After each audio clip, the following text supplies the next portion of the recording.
അത് പിന്നെ സർ. കിട്ടിയില്ല അല്ലേ? എനിക്കറിയാം ഇതിന്റെ പിന്നിലെ മാസ്റ്റർ പ്ലാൻ. നിന്റെ ഓഫീസ്, നിന്റെ ക്യാബിൻ, നിന്റെ ഫിംഗർ പ്രിന്റ്, പിന്നെ നിന്റെ ഐ സ്കാനറും. ഇത്രയും ഹൈലി സെക്യൂർഡ് ആയിട്ടുള്ള ലോക്കറിൽ നിന്നും പണം മോഷണം പോയെന്ന് പറഞ്ഞാൽ അപ്പന്റെ വിശ്വസ്തനായ പഴയ ചങ്ങാതി, do you think I am a fool? Sir, may I?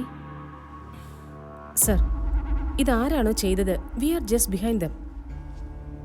ഞാൻ അത്രയ്ക്ക് അടുത്തെത്തി കഴിഞ്ഞു. പിന്നെ ഒരു wide investigation it's quite risky. Bank robbery കേസസിൽ എക്സ്പേർട്ടായ DYSP ഷിഹാബിനെയാണ് ഈ കേസ് ഏൽപ്പിച്ചിരിക്കുന്നത്. പിന്നെ സാറിനറിയാലോ, മീഡിയാസ് നമ്മളെക്കുറിച്ച് എന്തെങ്കിലും കിട്ടാൻ കാത്തിരിക്കുക, എസ്പെഷ്യലി ഇലക്ഷൻ അടുത്ത് വരുന്ന ഈ സമയത്ത്.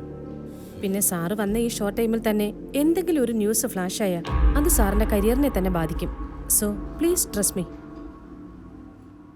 എടാ, നമ്മളിത് എവിടെയാണ്? ഏതാണ് ഈ സ്ഥലം? എനിക്കറിയാൻ പാടില്ല. നീയൊക്കെ ഓഫായി കിടക്കല്ലായിരുന്നോ? ദേ ഇവനെ പറഞ്ഞു ഈ വഴിയാന്ന്.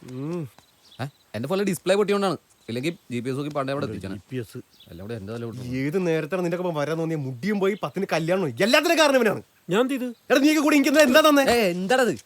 ഇവന് പ്രാന്താണ്. 100 സമയത്ത് എത്തിച്ചാ പോരെ? ഞാൻ എത്തിക്കാം അവിടെ. ആണ് മാറുന്നത്. വെറുതെ അലമ്പട കിടന്നുണ്ട്. എത്തിച്ചാ മതി. ജിമ്മി, ഇന്നലെ എന്താണ്ടായേ? ഞാൻ ഇന്നലെ ഇവനൊരു പെഗ് കൊടുത്തു. കൊടുത്തേനാണാ? ഞാനോർത്ത് കൊടുക്കാത്തേനായിരിക്കും. സാബു, നീ വണ്ടി നോക്കടാ. നോക്കിട്ടൊരു കാര്യമില്ല. വണ്ടിയൊന്നും ഇനി ഉണ്ടാവില്ല. ആ വണ്ടി അല്ല, ഈ വണ്ടി. നീ ടൂൾസ് എടുക്ക്. ഒരിക്കലും ഇങ്ങനെ സംഭവിച്ചിട്ടില്ലടാ, ആദ്യമായിട്ടാ. നോക്കിട്ടൊരു പിടുത്തം കിട്ടണല്ലോ. സാബു, നിന്റെ മേക്കപ്പ് ബോക്സ് അല്ലേ ഇത്? അതെ. ഒരു സ്പാനർ കിടത്തേ, ഓപ്പൺ ചെയ്യ്, തുറക്കടാ അങ്ങട്. ആഹാ, എല്ലാം ഉണ്ടല്ലോ. 8ന്റെ മതിയോ? മതി. 8ന്റെ പണിയല്ലേ കിട്ടിയേ. അപ്പൊ 8 ഇട്ടും 16 എടുത്തോ. ദേ ഇരിക്കണ്. ജിമ്മി, നിനക്ക് ഈ തല്ലിപ്പൊളി ആക്രി വണ്ടിയിൽ വേറെ വണ്ടി ഒന്നും കിട്ടിയില്ലേ? നാശം. ഞാൻ അറിഞ്ഞത് ഇത്ര വലിയ മാറനാവുന്നു. എടാ ജിമ്മി,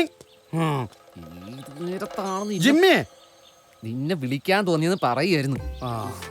ഞാനോർത്ത് മറ്റേ വാഴ വെക്കണ കേസ് പറയാനായിരിക്കും. അതങ്ങായിരുന്നു എന്റെ സ്വഭാവം മാറിയത്.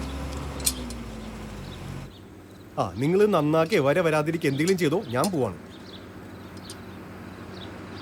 നീ രക്ഷടാ, നീയെങ്കിലും നോക്കി ഇതായി വണ്ടി കിട്ടുമെന്ന് പറഞ്ഞു. ഇത് മതിയോ നോക്കടാ. ഇത് അങ്ങോട്ടും ഉണ്ട്, അതെങ്കിലും ഇട്ട് അയച്ചോ. ജിമ്മി, എന്റെ കല്യാണം അങ്ങനെ മുടങ്ങാണ്ടല്ല, നീയാണ് ഉത്തരവാദി. ഞാനോ? പിന്നല്ലാണ്ട് ഇപ്പൊ എല്ലാം കൂടി എന്റെ തലയിലായ എല്ലാം തറന്നു.